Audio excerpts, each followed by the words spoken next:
badass picture of Jimmy. You just saw the Jimmy picture. The one with him and the spike in his mouth. Yeah, that picture I thought I couldn't recover, but I made it work. It was super dark. So good. It was so dark because there was no light hitting him, and then I got him from underneath. His head was over the top rope, and then I got him from underneath, and then I decided to make that one black and white and like punchy. Good job. Good job. All right, guys, we're recording. Huh? We're on. We're on the air. Oh, yeah. That's a trademark. Intro time. Welcome, everybody, to the Backstage Boys podcast, episode number 26.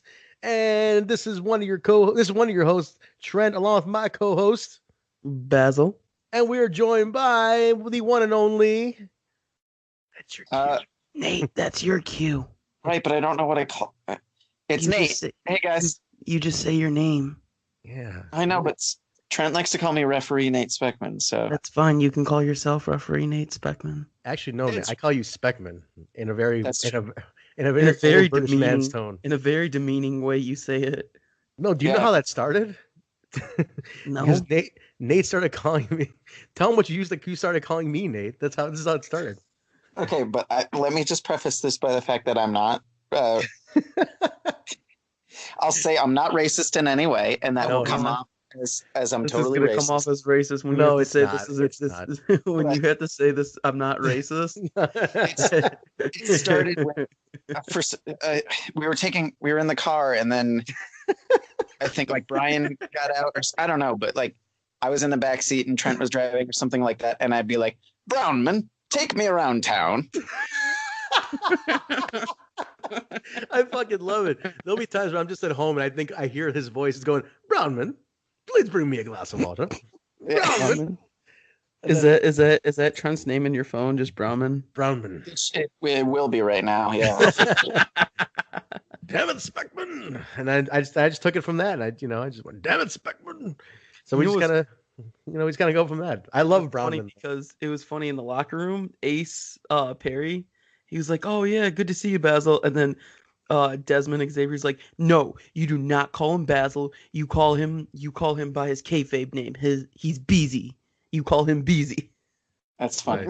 Nice. So when you guys said that reminded me of that. Gimmicks, baby. We gotta live those gimmicks. Gotta do it. I came in and I was like, motherfucking Ace Perry, and he looked at me like I had three heads. I don't think he remembers who I am.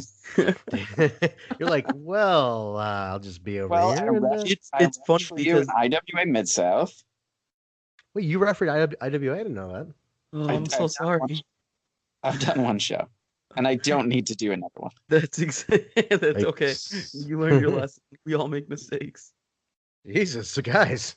BSB is not about burying on the air. We do that off the air. What are we doing here? The burying show boys. The burying show boys. The burying show boys have arrived. See what you do, though, Speckman? See what happens? It's funny because all my non-wrestling friends are like, you need a better branding than just Beezy. And then everybody calls me Beezy. I was like, nah, I'm good. It's quick and it's easy. What are they complaining about? It's easy. Easy like Beezy, baby.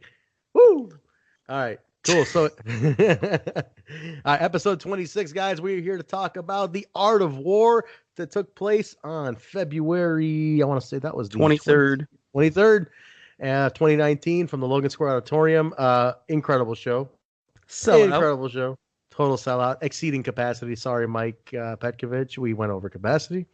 I know he's not a big fan of that, but we go over capacity. We let him in. We stock him. We stack him deep. But, guys, what a great show. I'm reeling from it. I thought it was a fantastic event all around. Let's give an all around perspective, then we'll start breaking it down. Nate, what do you think of this? What do you think of this show? I thought it was awesome. Yeah, I had a great time. Yeah, I think this was fun. Basil, it's very simple review. I should have asked for a 1 to 10 on this, but let's go. the stress levels I had with that show because the amount of stuff that I did, and then the planning with all the Young Bucks stuff, whatever. What? We're acting like we're spoiling. What did I say? I said yup. Oh, I thought you said Talking about. I thought you were like hesitant. No, you're good. What the hell's wrong with you? I said yup. I'm tired. It's like 10 o'clock. It's not 11:30. It's 10:20. It's not 11:30. Oh my god! All right, I'm sober too. We're chill. Oh, jeez. You didn't get your Topanga fixed today? Are you grumpy now? No, I'm not grumpy. Chill. All right. Anyway, continue your thought. No, but there was a lot of planning. I mean, there was all the matches, and then all the promo picks, and then planning out the Young Bucks thing with them, and then we were doing a little bit of editing in the back, and then with all the BTE stuff. So A lot going on. Tons going on. We also, on top of this huge show, we had 3 Fight for the Future matches. So there was like rookies everywhere. There was who weren't quite rookies, but like Fight for the Future participants. We had a huge card. We had Young Bucks involved. I mean, dude, this was like, and there was like 520 people in the room. So there was a lot going on, man. And it was sticky in that room. Not sticky, it was damp. The floor was damp. Dude, right? It was, well, because it was raining outside, so it made it so humid. Well, no, we found out that the guy running the building, when he came in, he turned the heat on and blasted it. Oh my God. And then Danny's like, why would you blast it? There's going to be 500 people in here who are going to be breathing very heavily. No need to have heat on. There's a reason why I was sweating like crazy. Oh, like, yeah. The heat. I just kept like wiping my brow, and it was just an insane amount of sweat. Like, usually with my sweatshirts, like my pullover hoodies, I can wear those for the weekend or something. But like that one was completely disgusting. Just you change into shorts or something, like when you're gonna be ringside. You can always change out. Why not? No. Hell no. What do you mean hell no? What was that? Nah. Well, would you want to stay cool? Nah, but shorts, it's still I don't know. Look at this guy, Nate. Summertime, I will. What a professional. We knew him when he was a slack. Now look at this guy. Now he doesn't wear shorts. The cargo shorts will be coming back in the summer. No worries. All right. Well, here, let's break it down. We're not going to get in, guys. We're not going to get in too deep, in terms of like match by match analysis. We're going to just kind of mention the match, give a quick thought, but we're more going to focus today on how we pulled it off, because there was a lot going on, and also what came out of the show, what to look forward to, what we're going to kind of looking at for Hell Hath No Fury now coming up. So March is a very busy month in Chicago, so we have a lot to set up for. So that's what the purpose of this one is. So let's start with the Fight for the Future. Nate, which ones did you have on this one? Let's just get that out of the way first. I had the women's match. Okay. The Jody Threat versus Savannah Stone. Gotcha. Okay, that'll be second. All right, so let's start. Ace Perry and Sheldon Jean. Is it Jean or Jean? I forgot how you pronounce it. You guys know? It's I don't actually. John. I think it's Selton John because he's Canadian. Okay, yeah. So I believe it's John. Okay, so Ace Perry, we have seen Ace Perry before. He's been in LaSalle. Quick match. I think it was only like 3.5 minutes. I felt like the setup to the ending took a little bit, but they pulled it off. Ace Perry took that win over Sheldon. I had never seen Sheldon before, though. Have you guys? I have not. I know he was on Impact before. Sheldon was? Yeah, he did Impact, I think, early last year. I think he just did like one show. It might have been an Explosion. Oh, no shit. No idea. Do you watch Explosions? I do. Because Explosion was primarily on GWN only, and now it's airing on Twitch on Wednesdays, so I can check it then. But I was watching the Explosion. I probably saw it. I probably just didn't recognize him. But interesting. Okay, cool. Next one was Savannah Stone taking on Jody Threat. This is Nate. You had this one, best seat in the house. What'd you think? Yeah, I thought they did a great job. I didn't get to talk to Jody much before or after.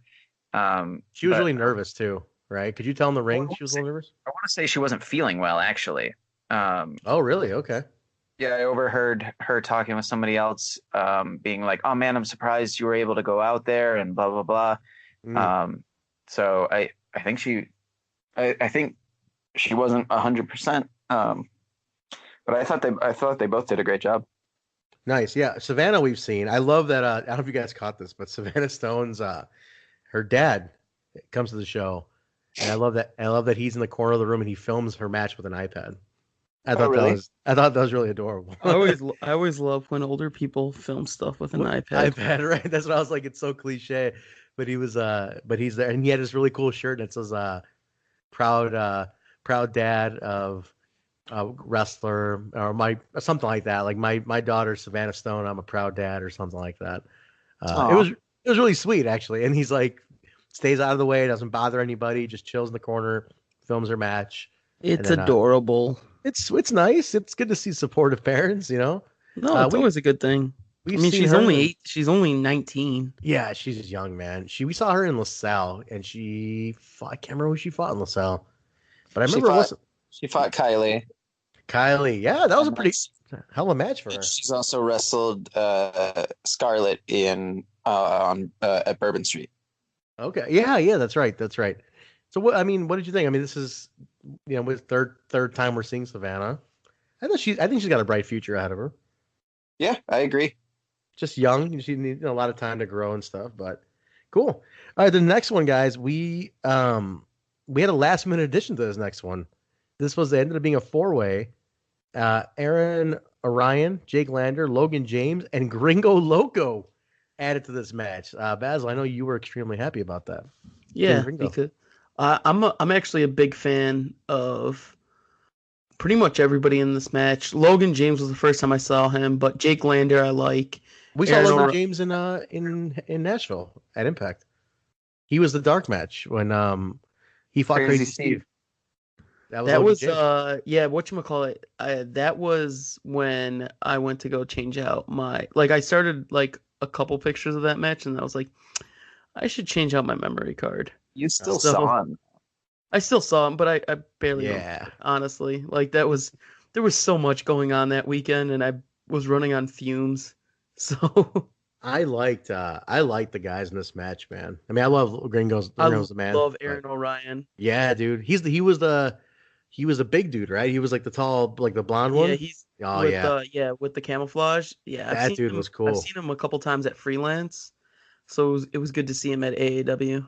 I saw him warming up, and I'm like, this guy came to play, man. I mean, this is something to watch. Yeah. I hope Danny saw that, because this dude can go. I really dug what. Danny watched that match. I remember he was talking to us about the match. The thing is that was confusing was Gringo working as a heel. Yes, and Danny mentioned that too. So the confusing thing, this is where it came up, where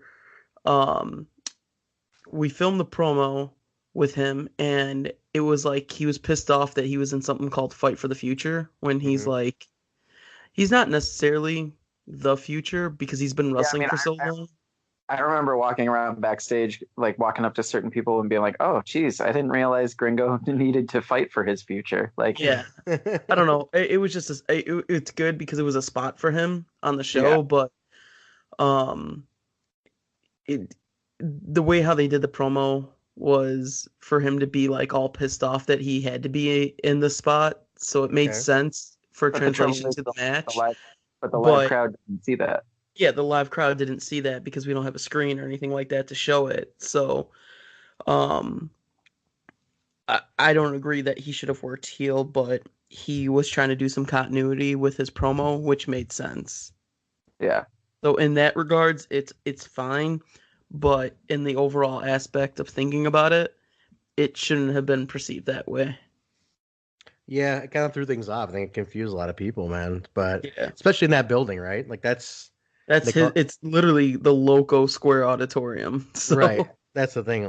They call it the Loco Square Auditorium. So people were confused, but he looked good in the match. I mean, Ringo's great, man. I mean, he's solid, dude. So heel working heel was kind of confusing, but at least he came out on top, and it was a good feel good moment for some people. It was a surprise for people to see him. Thought that was pretty cool. So yeah, I was happy that he was able to wrestle there. Yeah, good for him. Well, wrestle for us there, I should say. Yeah. I was happy to see Jake Lander. Oh, I love always seeing Jake Lander. So that dude's great. Where have you guys seen him before? I'm trying to remember. Should I remember this name? Do we have him in LaSalle? No, I can't recall. You haven't. He was in the LaSalle Battle Royal.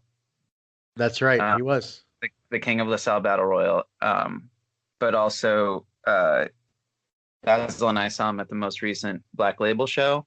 Okay. And Glory Pro, he wrestles at. Yeah. And I did the Evolve seminar tryout thing with him. He also did Ethan Page's seminar the day of the Black Label show. So I've refed for him twice now in like tryout matches and stuff. Gotcha. He's great. I love him. Cool. Well, yeah, that was good. So, what bums me out though is that we're trying to really market this as Fight for the Future, and a lot of the sites when they report it, they just call it dark matches, and I'm like, man, we really, we're making an effort to brand this. I hope anybody hearing this, like, definitely don't shy away from calling it Fight for the Future. This is part of something big that we're trying to do here. So remember, Fight for the Future, not dark matches. All right. Main show, guys. We kicked it off hot. This was cool. This kind of reminded me of like old school cruiserweight WCW style. Like it was the Rascals and they took on Ace Romero, Paco, and Rich Swann. So yeah, guys, I mean, need I say more? This was a ridiculous match. This was an awesome match. I loved it. Rascals, one of the big reasons I love the Rascals is they are straight up just three dudes who are loving life doing this. Like, appreciative of the fact that they get to do this for a living. And they're like, my God, we're just going to have a good time. Like, no drama, no bullshit, just having a great time, man. Like, these guys are good dudes. Nate, were you reffing this one? I was. Yes, you were. That's why I asked. Yeah, I knew that. Cage match, you really put the damn referees for each match in there. I think so. Nate, you need some credit on cage match. Let's get that in there. But best seat in the house. How was it? What do you think? Give me your thoughts. It was great. Yeah, I had ref for all of the Rascals in various incarnations in the past, but I've never done the three of them together. So I was really excited to get this match. They're just like you said, they just have so much fun, and you can see that. And it's guys like that or Sammy Guevara. It's just to see them having so much fun. It can put you at ease if you're in the ring with them. It can it's impossible to not have fun with them. But I am so happy that they work heels now for us. It is such a good dynamic, and it makes sense when you're a trios to work as a heel. Absolutely. Because it adds another layer. It adds another layer to the character. Yeah, because when you have like a random trios that are heels, nobody really cares because there's no build up for heat on them. But the Rascals have a reason to act the way they are because of everything that's happened the last couple shows. Mm-hmm. So this is fantastic, and I want to see Rascals LAX do it again. I think we definitely need more trios matches with the Rascals. I also love that, like, if you think about it, each Rascal is very individual. They have their individual personality, but the group as a whole is another character in and of itself, right? Yep. So having them play heel gives the group another element. But I wanted to say, like, the Rascals, to me, actually everybody in this match, that epitomizes that new crop that we have that's coming up of the guys who are just in this for a good time and a great opportunity and just having fun and enjoying what they're there for. They haven't been there too long. They haven't overstayed their welcome or burned themselves out. They're like, you could see it comes through. I think it's infectious because the audience was so into this match. And for an opener, it was like deafening in there. So I loved it, man. Good stuff. On the other side of it, Ace, Paco, and Rich. I mean, what else can we say? They're all great dudes too.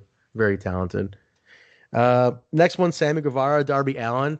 You guys talked about this a lot verbally about the finish and everything. Actually, I don't know if you guys did it. A lot of people were talking about this. I love the finish. Actually, the finish was it was Nate, but the finish was genius. All right, Nate, why don't you break this one down, and compare it to what it referenced, months back.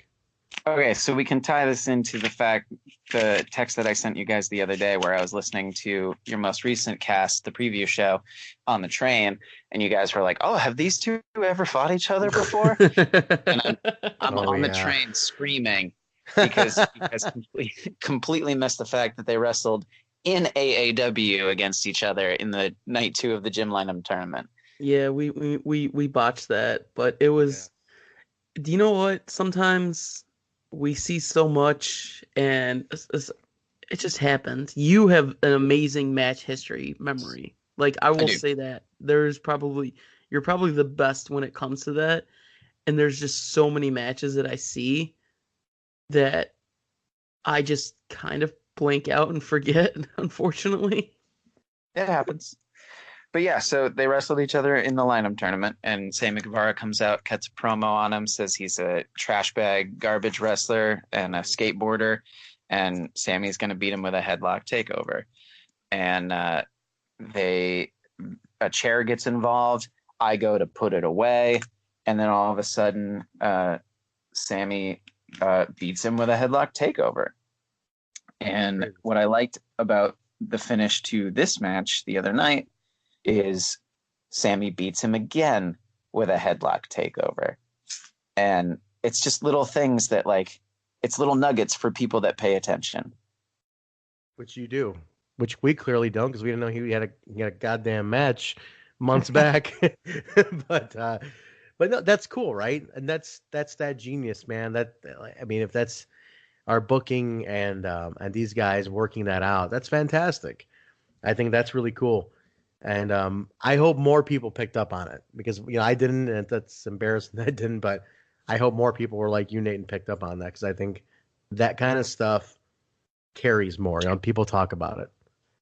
Thoughts on these two? You guys have any quick thoughts on these two? I like Sammy's character is great, but what would you define the character as, though? It's just he's a cocky young kid. Yeah. Who, because he's had a lot of good things happen to him because he's done things bad, is the best way to. And then with the AEW thing, it kind of adds to it. It's almost like MJF's character, but instead of the rich snobby thing, he's the arrogant. He feels entitled without the richness. I don't know. You get what I'm saying? I feel like he needs to define it more. Nate, what would you say about this? He's the best ever. Yeah, but everyone's the best. Like, I get it, but like the best ever thing, like, he's amazing in the ring. When he gets on the mic, it's good. But what is his character? That's the thing. I think we need more definition. Sammy Guevara needs to, because he looks like a kid. He's had a lot of great breaks. He's arrogant. Is it like, does he maybe shift into like an entitled thing? Like, I'm entitled to this, or, like he doesn't really care, but he just kind of is stumbling into success. Maybe that could be it. Like, whatever. I don't even care. Win or lose, like, whatever. I'm still great, kind of thing. So I think he just needs to kind of fine tune it. Hell of a guy, though. What a nice dude, man. He gave me a cake. Well, he gave it to Kylie, and then Kylie gave me the cake. We'll talk about the cake. We all ate the cake. We'll talk about the cake later. The cake. The cake started at Sammy. We'll get to the cake. But all right. We went to another singles match after that. This was a featured match. Mance and Jimmy. Nate, were you reffing this one? Actually, just point out the ones you were reffing, so let me know. But Pat, I was not on this one. Past this point, I did the main and the Heritage title match. Gotcha. Okay, cool. So Mance and Jimmy. Mance is total future AEW, man. Like, this is the guy who's getting over more and more each show. A little altercation before the match. Basil, you were ringside. You want to break that one down? You were upset about this too. About Mance and Jimmy? No, that stupid fan. Oh, so okay. So this is the same fan. I'm just gonna talk about the Eddie thing with it too. I don't give a fuck. Yeah, lump it in, because I'm just gonna lump it in. So this is a message on how not to act at shows. This fan was a fucking moron. Like, serious. No, I don't. I get it. If you want to get in people's faces, you want to yell. I get it. That's fine. But this dude, like, out of nowhere, like, beginning of the night, pretty much. I mean, at this point, if he was there all night, we're 6 matches in, so I get it. But he got right into Mancer's face and just started screaming. Like, What was he saying though? I don't fucking know. I was taking pictures. I wasn't trying to pay attention to what he was saying. But I'm just so sick of like certain fans who feel like, hey, if I do this, I'm gonna be part of the show. Like, right. I don't know. I just feel like let the wrestlers be wrestlers in the ring. If you want to yell stuff during the match, interact like that, that's cool and that's funny. But when you're just getting in a dude's face for no reason, like Mansoor handled it fine. He doesn't give a fuck. But then you get later in the night, and I'm sure the dude has been drinking. I don't know for sure, so don't quote me on that part. But he gets into Eddie's face, and then he slaps Eddie. And then so Eddie fucking just goes off on him and starts beating the shit out of him. Oh, so he slapped Eddie, like in the face? He slapped Eddie. Oh, shit. Okay, so I didn't know that. The dude deserved it, in my opinion. I don't think anybody should put their hands on anybody. Like, you can come to a show, you can yell, you can scream, you can cheer, you can boo. You can say whatever you want as long as it's not offensive, in my opinion. But when you spit, slap, jump over the guardrail, any of that shit, like, dude, you're fair game. Like, don't be a fucking moron. Yeah. I mean, you're going there to watch wrestling. Don't think that you're part of the show in that aspect. You're part of the show, the crowd, you can say your emotions and all that stuff, but when you're trying to instigate something like that, and then especially with Eddie, like, are you stupid? Well, yeah, I hear it. Well, I'm gonna give my thoughts. I'm gonna hear Nate's real quick too, as a referee who's seen that kind of stuff from that vantage point. What do you think, Nate?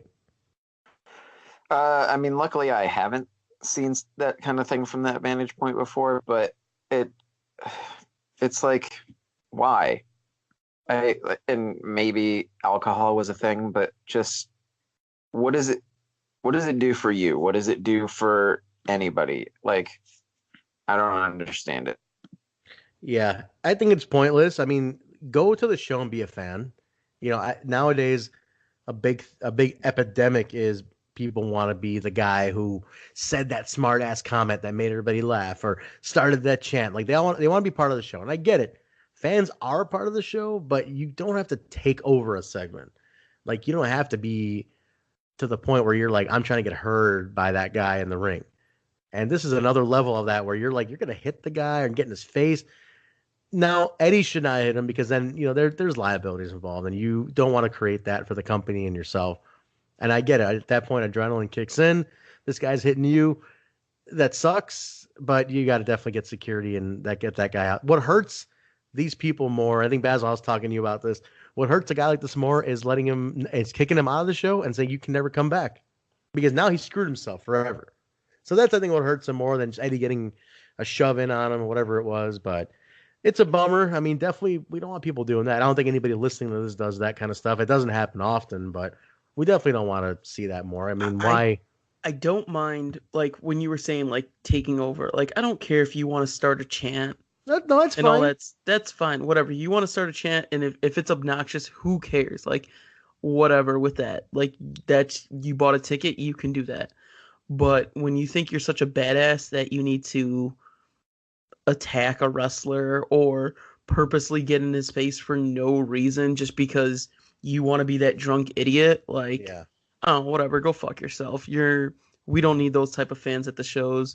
We want fans cheer, boo, get involved like that, but don't be an idiot. I don't know. I don't like that shit. I love the old in the Mid-South territory back in the day, Bill Watts used to tell his wrestlers that if somebody challenges you to a fight and in a bar or something and you have to take it, and if you lose, you're fired. Like, yeah. Like, that was it. Like, if you lose, you're done. Like, that's awesome. You cannot kill the reputation stuff. So you get challenged, you have to knock that guy the fuck out. So it's a different world today. Obviously, everybody has lawyers on speed dial. We can't do that kind of stuff, but it's a different, you know, that's wrestling for you. All right, but Mance and Jimmy, this was a bloodbath. This was Spike involved, the old Spike, but Mance took the win.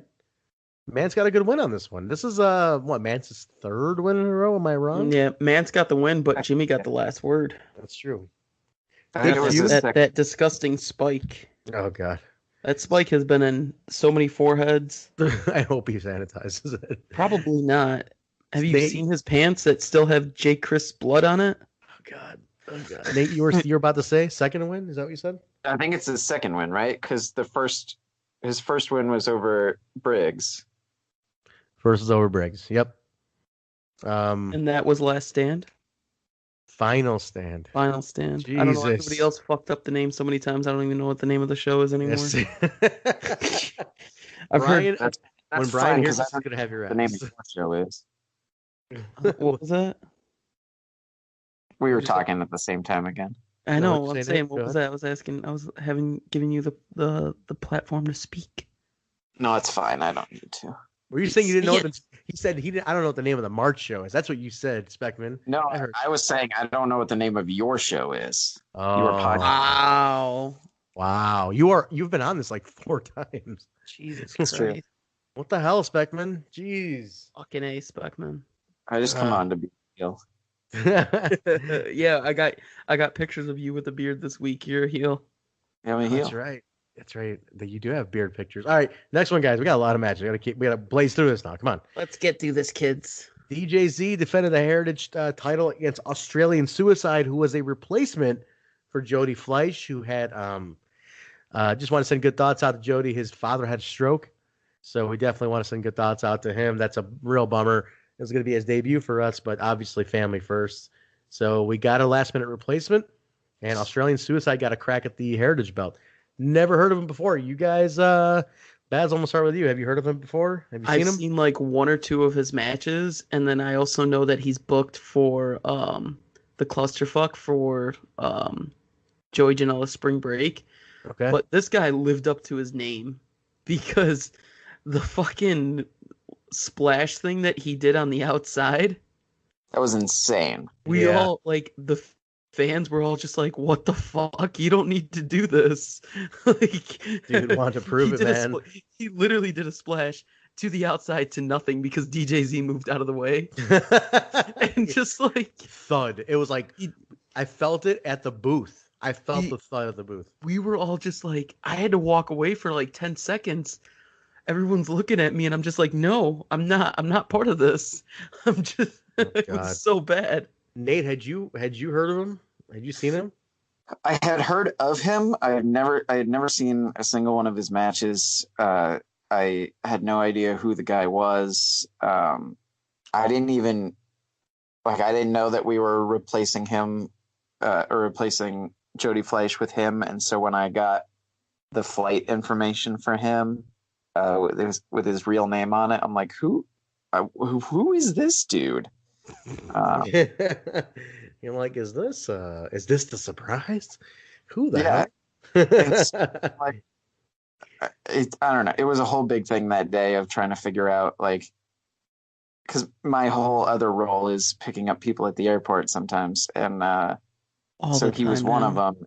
But his flight got delayed, and so then I didn't have his phone number, so it was like circling around the airport trying to find him, and I'm like, I don't know exactly what he looks like, but I just passed a dude at the United Gate that has a Australian safari hat on, so maybe that's him. And I'm just glad he made it to the building because I didn't pick him up at the airport, and I don't know how he got to the hotel, but yeah, I don't know. Maybe we can get into that's called skill, my friends. Skill.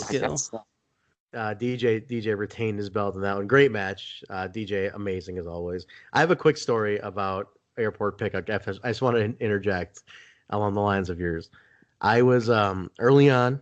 I was set to pick up Josh Alexander, Phoenix, Ray Orris, and Matt Riddle, and this is all in one car. It was ridiculous. But I get Josh first. I get Riddle. And then we're like, hey, I'm like, are Phoenix and Ray Orris with you? They're like, no. I'm like, do you know where they are? And they're like, no. I'm like, well, how do we find them? He goes, what do you mean? I'm like, dude, they wear masks.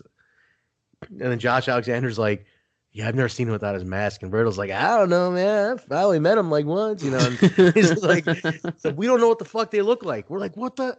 I'm like, how am I supposed to find these guys? So I circle around in midway.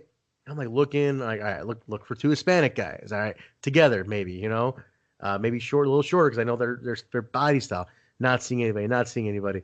I look in the distance to like the far vestibule area, and I see two guys working out spots, like headlock, takeover, flip dive, like sunset flip. I mean, they're doing all this. I'm like, there they are. I'm like, and Randall's like, I'll get him, and he fucking runs out. He's like, dude, it's rides here, and he like brings him over and shit.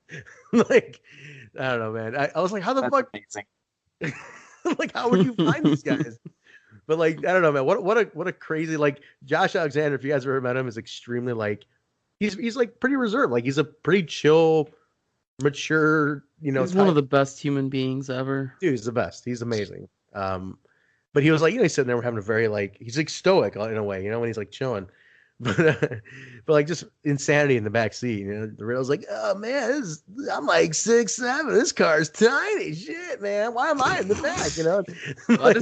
Why does Riddle sound like a Ninja Turtle when you do his impersonation? Because he does. He sounds like Michelangelo. I told you about this, right? With the guy trying to sell his drugs. Yeah. Yeah, like, dude, it was a wild ride. Like, but anyway. Yeah, he does sound like Michelangelo. All right, next one, guys. This one was thick. This was a thick match. Let's set it up because it started off with the besties coming out and announcing Vega was injured in the UK. He had a knee injury, and so then I believe, guys, correct me if I'm wrong. Then wrestling came out to kind of fuck with them, and kind of just fucking with the. With the besties, like Vega's down, and he's did I say Riddle? I think did I say Riddle? I call him Vega. I should have called. No, hopefully, whatever. Vega. Somebody will yell at us. Who cares? Yeah, seriously. But Vega being injured, and then Sami and Jess Havoc came to his rescue, and then we had a Pier 6 brawl, guys. It was wrestling. Kurt Stallion, David Starr, Eddie Kingston, and Jake Something taking on Jess Havoc, Sami, and the besties. But Davey was kind of like not really in it because he couldn't really wrestle, but he at one point jumped in it. But this was a real big one. Wrestling is our main group right now. Wrestling is the focus, and we had our champion in this match because Sami didn't have a match going into this one. So wrestling wins. That was obviously big win for them. They have a lot of momentum going on right now. Do you guys remember who they pinned? I don't recall who they pinned. Did they pin Vega? Because he jumped in at one point. They no. It was Eddie pinning Sami. Or was it Jake pinning Sami? I remember Sami took the pinfall. And maybe it was Jake, because we got that match coming up. I think it was Jake pinning Sami. Okay, which is awesome, because the main event of Hell Hath No Fury is Jake and Sami. So, yeah, this one was awesome. I mean, the crowd was ridiculous. Guys, is it just me, or is Jess Havoc like getting more and more over every month? Nate, you're a big Jess fan. Tell me. Yeah, I would say that she definitely is. But like the reaction she's been getting the last couple of months, I'm like, dude, they're like deafening with the intergender stuff she's doing. Like people are on fire with this stuff with her, man. Like, cause she can hang, right? Like absolutely. I think she's coming into like Jess knows her character, right? I mean, she's very defined in her character, but I think she's really finding a lot of strength in these intergender matches. Like she's becoming like a real top dog in these intergender matches. And I think it's been great for her. I think really it's been a fantastic resurgence in her career a little bit, especially after losing the title. So Basil, what do you think, man? You're a Jess fan. I love Jess. She holds her own in the ring. She's not just in there just because she's a bigger female wrestler. Like she can legitimately go. Right. She's got the strength. She's got the talent, which is more important than any of those because we've seen people like Kylie go up against GPA and freelance and have fantastic matches. So as long as you have the talent, and you don't need to work a different style per se, or the match looks soft. I think any of the girls right now that we have. I mean, I would love to see Su Yung in an intergender match. Kimber, we see her in an intergender match next. Kylie can obviously go. I mean, our women's division is not just women, wrestling women. We switch it out, and I think it's some of the best. It's not the biggest, but it's some of the best. It is, man. I think it's a fantastic division. It's led by some very powerful women who have a good reputation in the business. So, dude, yeah, great match though, man. I mean, everybody looked good. I've said this before. I think Sami is I think he's the best right now in the business. I think he is the complete like desperado of wrestling industry. Wrestles everywhere, wrestles everyone, makes everyone kind of work his way and leads, is that classic heel leading the match. He reminds me of like the modern day Terry Funk. So I'm a big fan of what Sami does, man. And he knows how to anchor a match. I think that's the key thing. He is completely the anchor, especially if anybody else gets lost or doesn't know what to do, or it's kind of a dull moment. You can count on Sami to be the one to kind of get the match kicked back up. So I think everybody looked strong in this one. Wrestling, I guess I went over. Huge momentum going into the next show as wrestling works through Sami. So I loved it, man. I think we are onto something with wrestling for sure. Now I think Rob is doing all these videos, right? Like Rob is featuring wrestling. We got Kurt's little mini movie came out. Jake is coming up next as Rob debuted tonight. We're gonna do some more.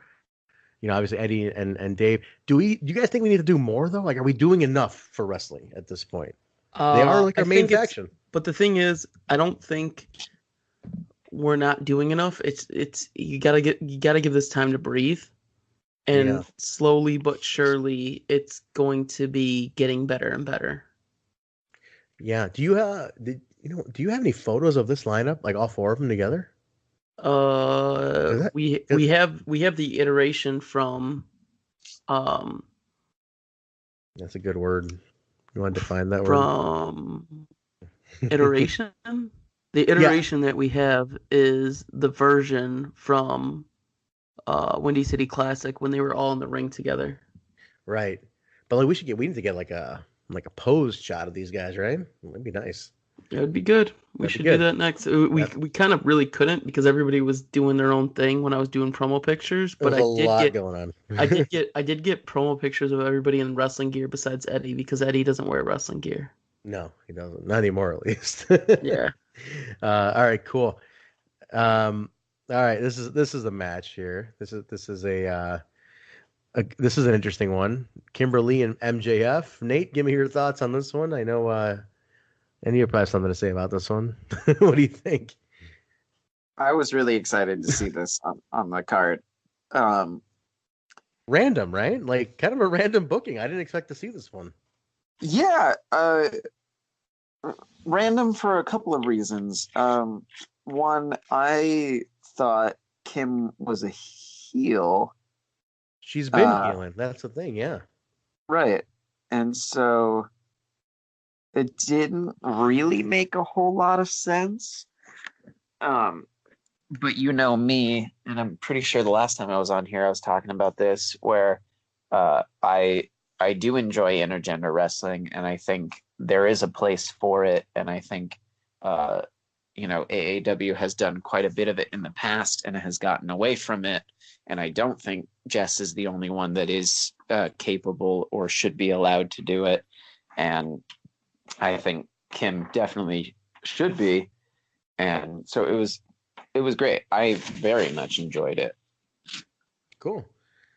MJF, I think the platform on this one, and Basil, correct me if I'm wrong, because I know you pay attention very much to MJF stuff because he's your little brother. He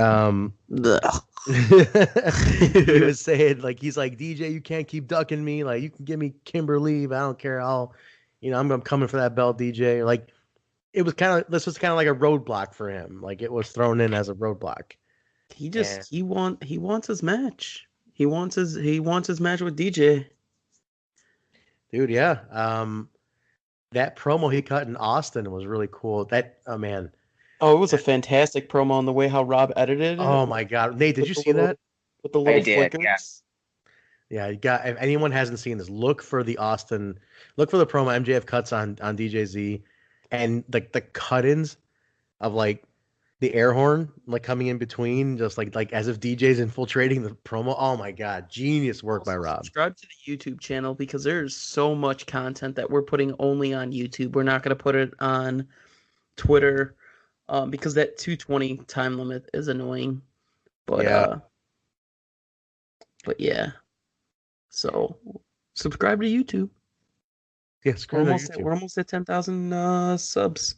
Almost like 10 away or something. We're doing really well with that. Like it's coming up big time now. It's doing really well. All right, but yeah, MJF comes out on top. He's threatening DJ, man. He's coming after the belt. Women's title match. Nate, this is you. You were in this, right? Kylie Ray and Su Yung. I love Su Yung. I'm a big Su Yung fan. I wanted to do more with her entrance, and I talked to Brian about this, and I think next time we have some ideas, especially if it's a Logan, because we have some spotlight options, and I think we're going to do more for Su Yung next time. I feel like it happens on Impact, too, and I ranted about this on my Impact pod, on Total Nonstop Impact, that when you don't give Su Yung that dark entrance with the red light or something, I think you're doing her character a disservice. I think if you have the means to do it at a venue, you need to do it because it enhances her entrance and her overall persona going into the match. So it's like she's not a bright lights character. So you need to kind of really play that up a little bit. So definitely next time it's going to be a goal to work on something. That's Brian's department. He's going to work. Brian, if anybody doesn't know, is going to work on that. So Nate, firsthand view, what do you say? So I actually was not the referee for this. Oh, I'm sorry. Which one did you say you were refereeing? My bad. He reffed the main event. No. Wasn't there one more in between, like before the main? Was the Heritage title match. Oh, I'm sorry. You were in that one. My bad. Okay. I apologize. Go on. But give me your thoughts anyway. Yeah, these two are great. And I was very excited to see them together. I know it took you guys quite a while to get to it, but you figured out on your last pod that they had faced each other before. Yeah. We were off, man. What the hell, Basil? You woke me up. Oh yeah, that's right. On you. I woke you up late. But a lot of time had passed, and so I was curious to see, what they could do to together with, more defined characters and more, skill and talent. And I would say they didn't disappoint. Very cool.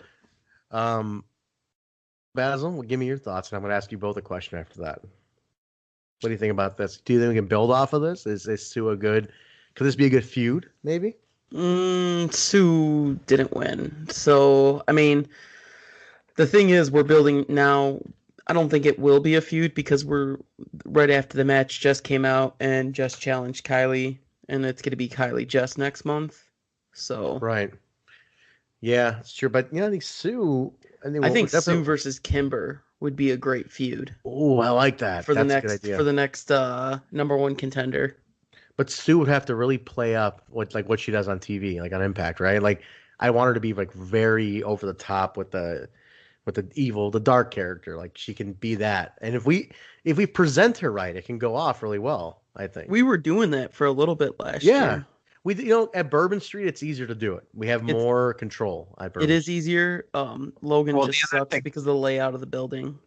The other thing too, when we had her at Bourbon Street, there was that the little built-in feud with Hudson Envy that they had done pretty much everywhere else, so that we didn't have to do any work. The two of them put on their face paint and just went out there and tried to kill each other.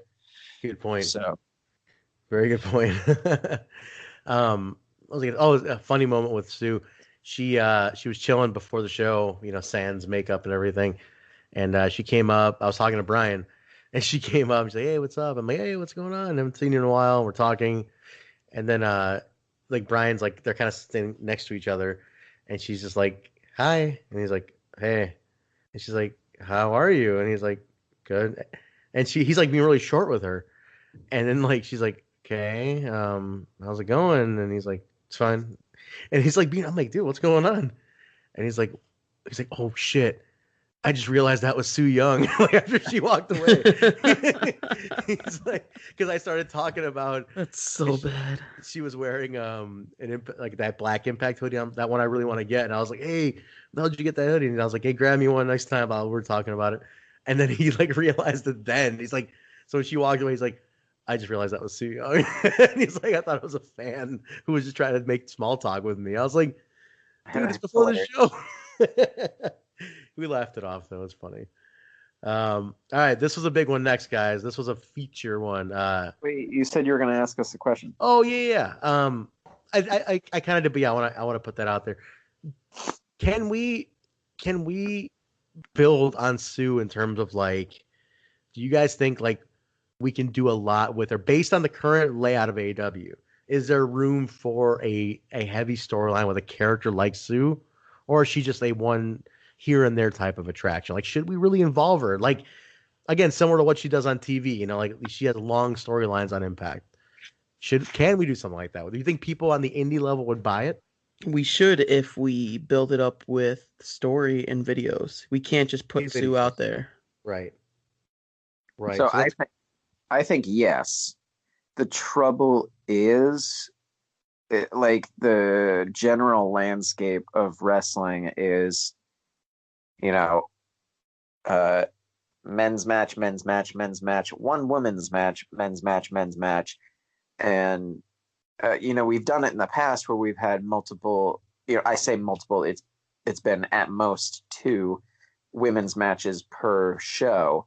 Mm-hmm. And the thing is, more like 95% of the time, it's a women's title match. And so I think you can do that story with Sue. I don't think it needs the title.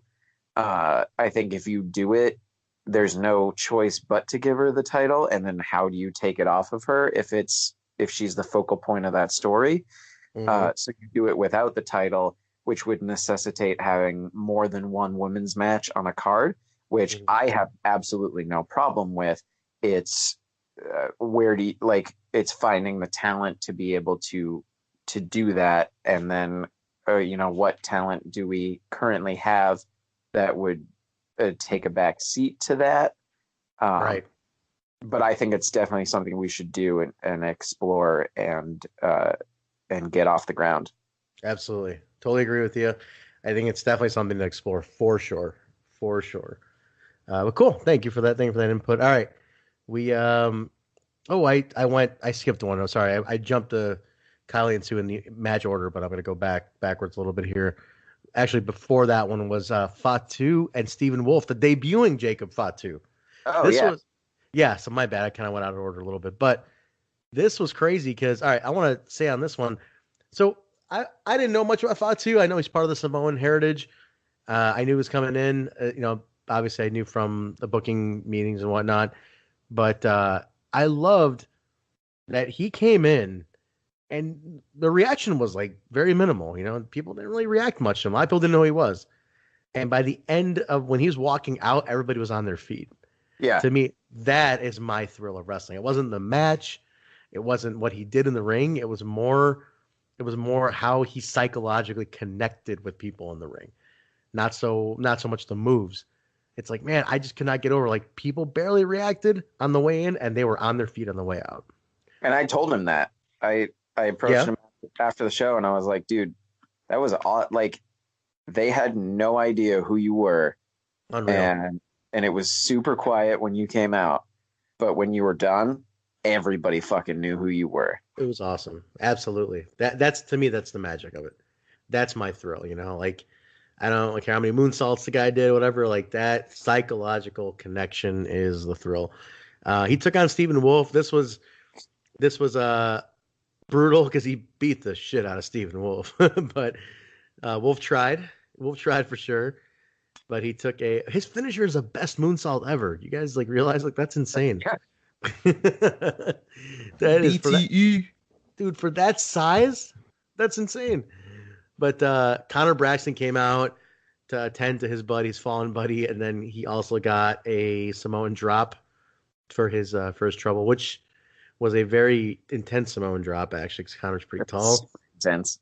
Yeah, it was nuts.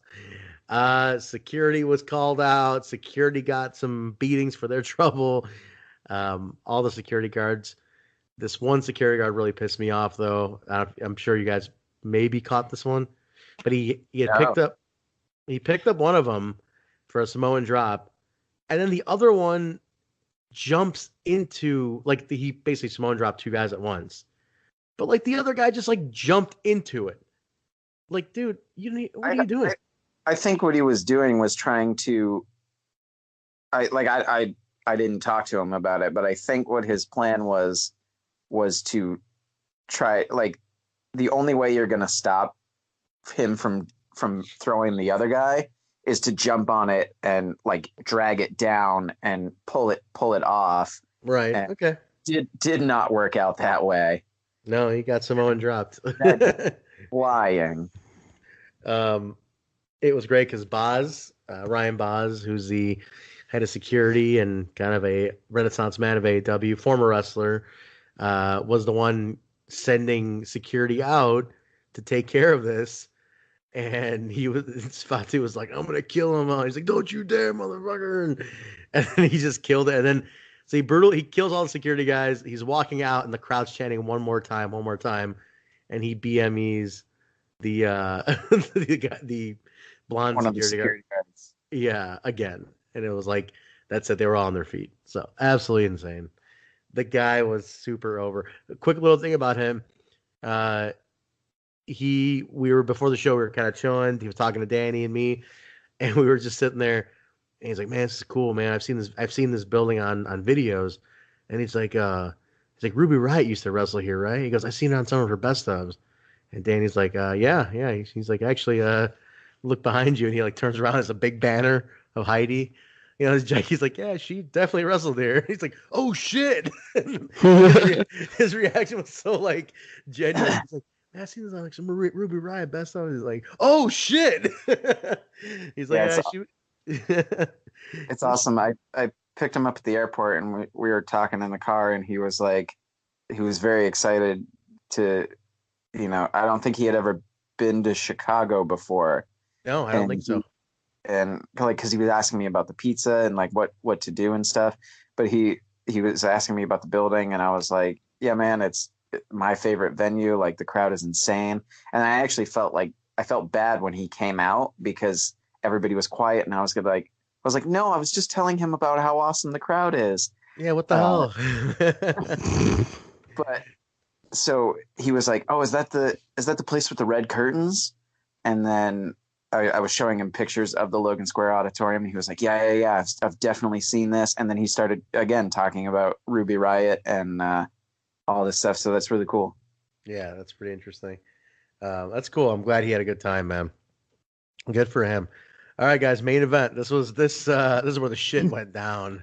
There's a lot to talk about here. This was fun. Strap in, motherfuckers. This one, all right. So, LAX, Lucha Brothers, Firefox. Lucha Brothers were tag team champions, having won the belts in Austin. Basil, real quick, did you ever get promo photos of them with the belts? I do. Awesome. I did get promo photos with the belts. Awesome. I will actually hold on really quick. But because we didn't get them in Austin because there was the injury, the Phoenix injury, so we could not get them celebrating the tag titles. So it's kind of cool that I just sent it in the chat real quick, just so you can see the picture that I get. I did get some just for historical reasons, and if they win the belts in the next couple months, possibly we can use those pictures. Absolutely. I mean, we need to. The historical reasons alone, we need to get those for our record. So that's great. I'm glad you got those. This was nuts, man. So this was cool. So former champs Firefox, LAX, who this is like their third match with us, right? Yeah. So they're pretty young here, but we definitely kicked some shit off. They've been fighting all over the place. But this one here, man, this was it. We had a moment. The match is going on. Nate, you were the main event, man. Give us your perspective. I want to let Nate break this one down. This is the main event, kid. This is the big main event. Come on, Nate. Break it down. All right. So, it was. All right. So. All right, guys. I And we're got. Good night, everybody. It was. It was insane. There was nothing I could do to, like all six of them were in the ring at the same time. All six of them were out of the ring at the same time. What's that? Pandemonium. It was pandemonium. And when I did try to step in and try to like restore some order, the Lucha Brothers had Ortiz, or Ortiz had both of the Lucha Brothers by the hand, and Santana was up on the top rope, and I was like, guys, we gotta do, like, just please, order, get some order. And then next thing I know, like the whole thing is over, and I'm on the floor on the outside, and somebody came up to me later and was like, hey, did you see the Young Bucks? And I was like, the fuck are you talking about? Like, it, I had to find out later that they were there, and that they were apparently in the ring, and I don't know, it was madness. So what you missed, Nate, was the lights went out. Well, they super kicked you. Who super kicked you? The Lucha Brothers super kicked you, right? Penta. Oh, cool. Huh? Yeah. So you got super kicked in the face, knocked out.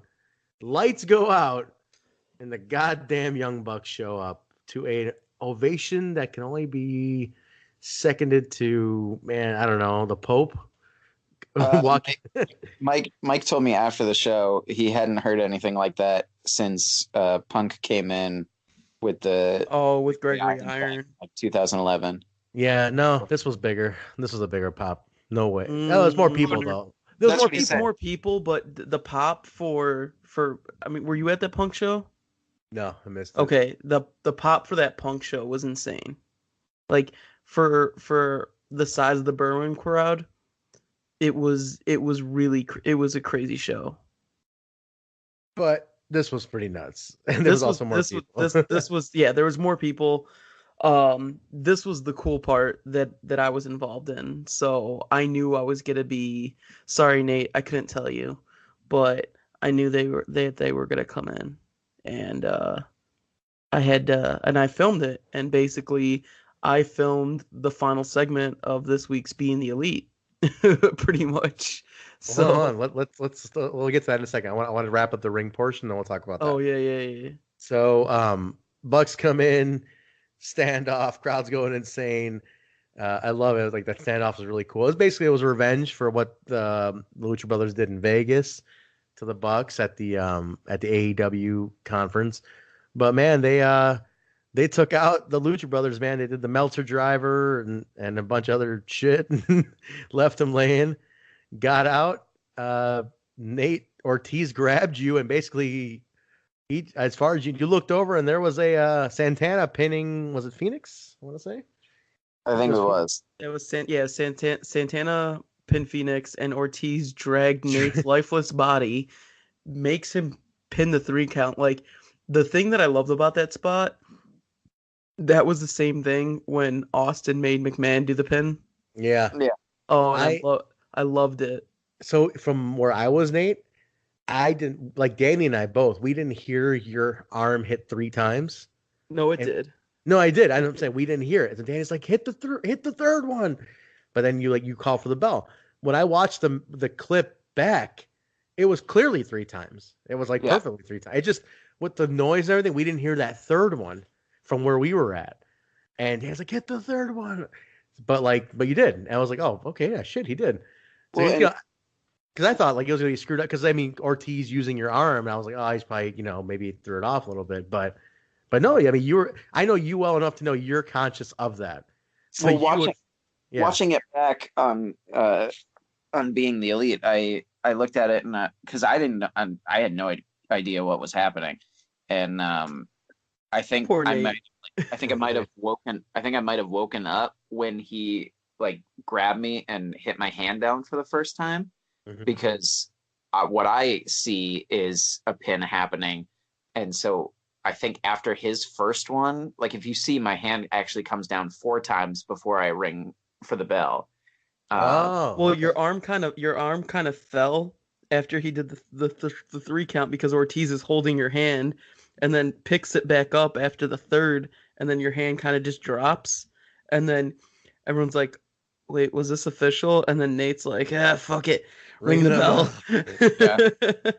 And new tag champs, man. After and then that. or Santana's like, "Hell yeah, like I'm down with this shit," and then gives him the fist bumps. Ortiz is celebrating on the corner. The Bucks come in and basically challenge the Lucha Bros to a match at Double or Nothing, and then Fenix agrees, and they're like, "Oh hell yeah!" And then the Bucks are like, "Nah, fuck this shit," and super kick them again, which was I guess the losing the titles wasn't payback enough, but they needed to put the stamp on that. Cement it, man. They had to cement it. That was it. But what a reaction. I mean, unreal. Crowd left very. I loved my fair. Again, guys, me. My thrill more is the production of the show. And when those lights went out, and they were going in, there was some people who were close enough they could see who it was. So you heard that little bit of a buzz, like and so I'm getting the ring. Some people saw like the pants and dark enough. And they were like, there were some little cheers, and then the lights went on. Then it was, oh my god, that wave to me was the thrill, man. Just seeing how little by little everybody picked up on it, and I was like, holy shit, that's the magic of wrestling to me is that crowd connection, man. That's all that to me is the biggest hook. So yeah, that was really cool. But yeah, Basil, downstairs we got down there. We edited. The key was like for not talking production here. The key was getting that video on our platforms up ASAP. On top of which, like AEW guys needed their stuff too, but we were like, you were on it. Like show ended, you were like, boom, I'm downstairs editing, getting this off my camera. Like this was being finalized. Like I'm like, dude, we gotta get this up because it's like you had that key moment, right? Because that's within that half hour of the show ending. People are going to their cars. Some people are passengers of their cars. They're on Twitter. They're looking around. They're gonna watch that clip first. Then all the people following the show who are watching from afar, watching on Twitter around the country, around the world, they're looking for something like that. And we had to get it to them quick. So before even fans did, like the key is to beat the fans doing the Snapchat video or the quick video. So get it to social media on an official, clean video.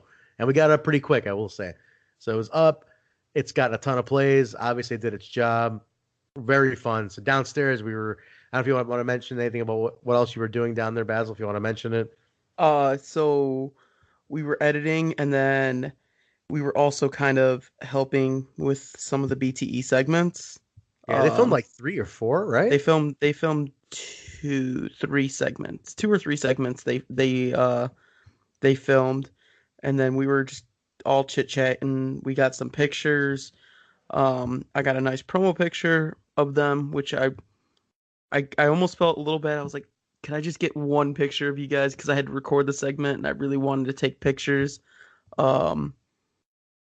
during the run-in, but I had to put the show first, obviously, and worked out because that segment's on Being the Elite. So, and I'm happy, and we got a ton of views on our YouTube with it, so that it worked out great. We got a nice bump in our subscribers, so it worked out well. And then got the promo picture. The promo picture is actually being used by All Elite to promote the jacket. So I mean, that's pretty nuts. Hey, I mean, I got a nice bump in following from that as well. So Matt, I just gotta say this: Matt and Nick, awesome, just pure. You can tell they've been around fans, and I haven't met them. This is the first time I met them personally because I don't. Yeah, you didn't meet them at Chikara? I don't know. I didn't meet them at. I never went to Chikara. I met them in that same. I told them. I said, guys, I met you. I'm like, hey, what's up? I'm like, I met you guys in this building like in 2011. Like, oh shit, man, it's been that long. I'm like, yeah. I'm like, oh man, and they were like, holy crap, I can't believe it's been that long. They're nice guys, super nice guys. They're so nice. They're so kind, and like this goes with Cody as well. They're just so easy to talk to, and they handle the fan interaction and just talking to people without any sort of ego. Right. And this is not me trying to blow up smoke or anything like that. This is like legitimately how they are. Nate, have you met them before? I have. I'm actually looking for. I have a picture with them that I was going to send to you guys. Go ahead and send it. Is it on our group chat? Yeah. Fans can't see this. Yeah, fans, you can't see this, unfortunately. Dang, that's an old picture. Yeah, this is 2012 in Chikara in South Portland, Maine. That's funny. Yeah, I met him probably on that same. I thought it was 2011. It might have been 2012 for me too. Then are those the Chikara tag titles? Yeah, nice. They'd been there for a couple of years, so. But yeah, nice Lucha Brothers photo, by the way. I just saw that too. Yeah. The one thing that I took away from all of it was, and you watch Being the Elite, and you see like they had to get on a plane at 3 a.m. or whatever, and it took them like 48 hours of travel for a 3-minute segment. But when they were there, so happy. Like, they were so happy. They were having so much fun. And even after all of these years and after like all of the bullshit that they've had to deal with, like, they're still having fun. Well, they're also under very lucrative contracts too. So I'm sure that helps. It was very nice to see. Nice dudes for sure. Their attitude was they were just so courteous, which I love when people don't forget where they come from. I mean, they're obviously very good family men, their parents, husbands. They're good dudes. They're just decent guys. And like I said, you guys know me. I'm not gonna front you. I'm not into AEW much, and I'm not really into like their stuff a lot. But as people, I truly do admire them. I think I'm very impressed by their work ethic and all the money and everything they make. They're so humble. They're just super chill. And that to me I'm a fan of that. It doesn't have to be about their wrestling or their programs. I love that as people, they're good, decent people. And they're hardworking people. So, and they treated our crew with respect. That to me is key, because we've had guys who are way smaller scale come into our locker room who treat our crew like shit. So, they have bad attitudes and stuff like that, but like the Bucks are like the most successful people, and freaking Bucks are like one of the biggest names in the business today, and will go down in history. And they couldn't have been more humble. But yet we've had like indie jabrones come into our locker room, treat our crew like shit, and it's like, dude, these guys can be decent. You can too. So that's a clear example. They're just good dudes. So I just want to put that out there for sure. But yeah, man, what a cool time. We were down there in the editing room, and Kylie Ray knocked on the door. I was in there doing the YouTube, and she's like, I haven't seen you all day. I was like, oh no, you're busy. And she's like, do you want some of this cake? And she gives me this fucking cake, which was delicious, by the way. Oh, it was so good. Oh my God. It was like some cookies and cream, triple layer cake. And I'm like, sure. She goes, yeah, communal fork, go for it. I'm like, all right, I don't know how many mouths have touched this. Mine, literally mine. But then, dude, I went in for the cake. I got stuck with a cake, and then at one point I handed it off. The next person I handed it off to was Keith, because I'm like, I gotta go do stuff. I'm like, Keith, do you want a cake? And then we gave it to Keith. But then I asked Kylie, I'm like, where the hell did the cake come from? She's like, some fan brought it for Sammy Guevara, and he gave it to her because he couldn't take it with him. And then that thing got passed around. I don't know how many people. I legit took a bite out of the cake itself. It was delicious. Nate, did you get the cake? Nate was dead. Nate's dead right now. Is Nate dead? Did we lose Nate? Oh shit, we lost Nate?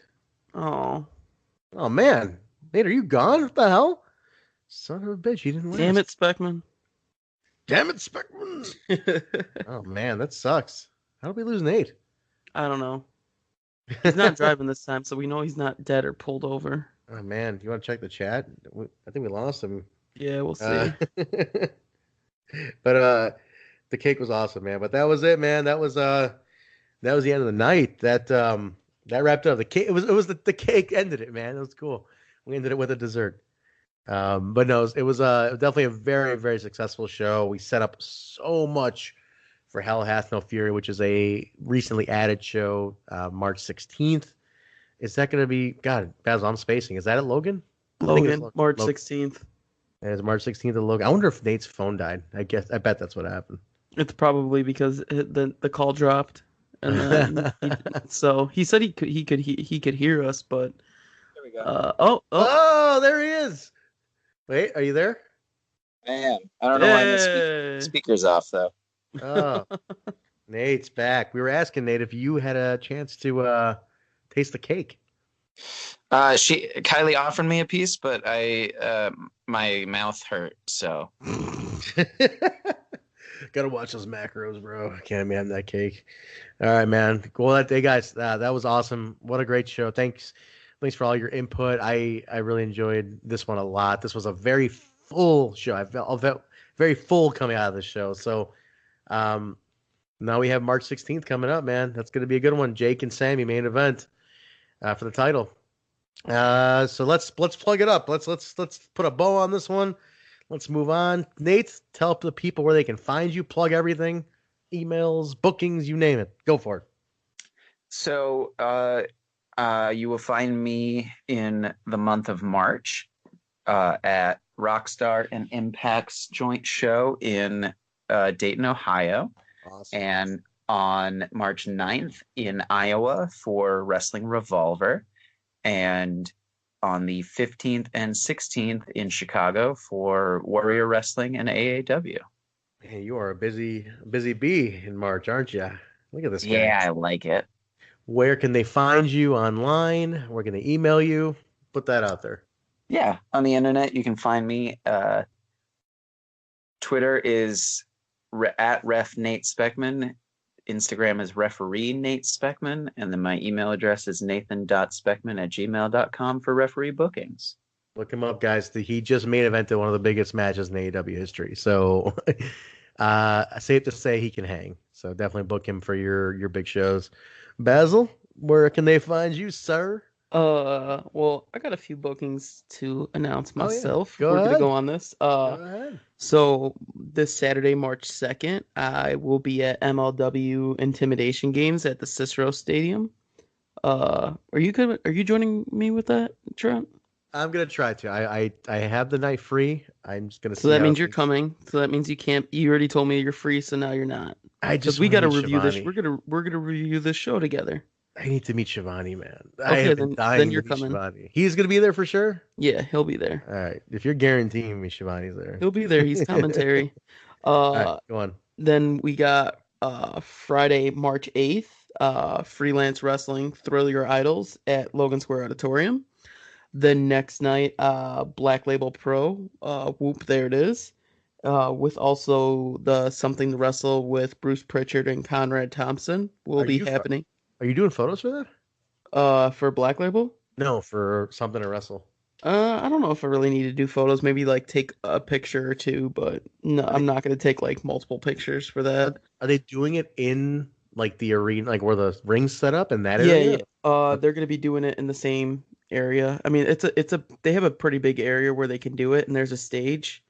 Okay. So I'm sure they'll be on the stage doing it while everybody's watching. I don't know. That's March 9th, the next day. March 15th, I will be at Warrior Wrestling 4. That's in Chicago Heights at Marian Catholic with a stacked show. Oh my God, Steve just lost his mind. We'll get more into that. Yes. Before the week before and after the show, and then March 16th, we have AAW's Hell Hath No Fury back at the Logan Square Auditorium. So I got a heavy first. I got a heavy first half of the month. Weeks. Yeah, man. And both then, of you guys. Look at you two. I'll probably end up going to Glory Pro on the 31st because I usually don't go to Glory Pro because it's the day after our shows and we get home so late and I'm usually want to sleep and I don't want to wake up to drive.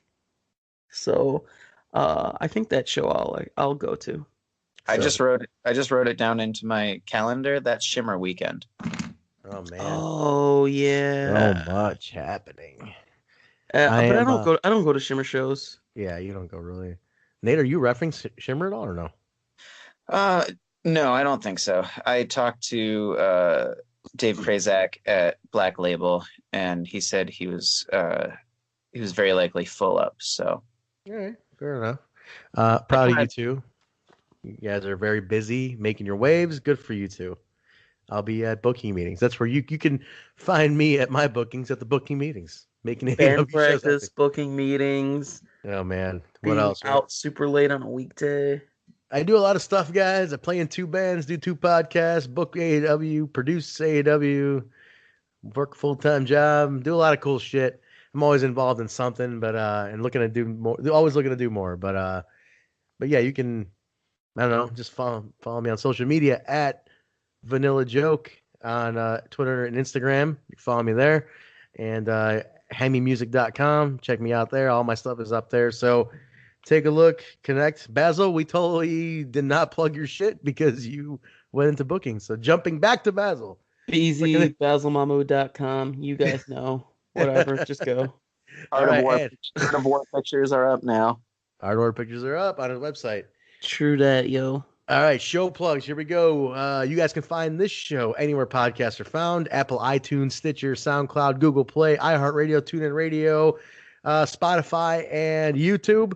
Everything's up there. Rate, review, subscribe. Tell a friend. Tell an enemy. Tell somebody who likes Basil. It's a long list. That's a very short list. I think it's like YouTube and Rob, and that's about it. That's about it.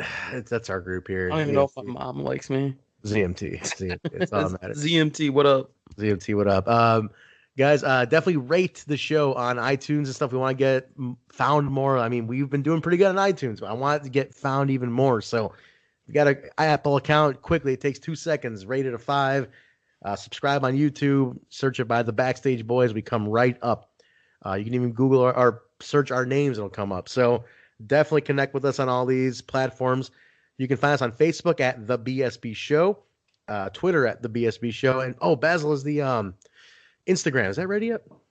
I had to work on the Bucks thing with being the elite, so next week. Next week it is for the Instagram, guys. So that's going to be up too. And I think email address. You get emails at backstageboyspod@gmail.com if you have any questions or inquiries with us. So, guys, that's going to wrap it up. It was a great show. Thank you both for jumping on. This was fun. That was the Art of War, and we will connect with you guys next week. Say goodbye. Bye. Nate, that's your cutest.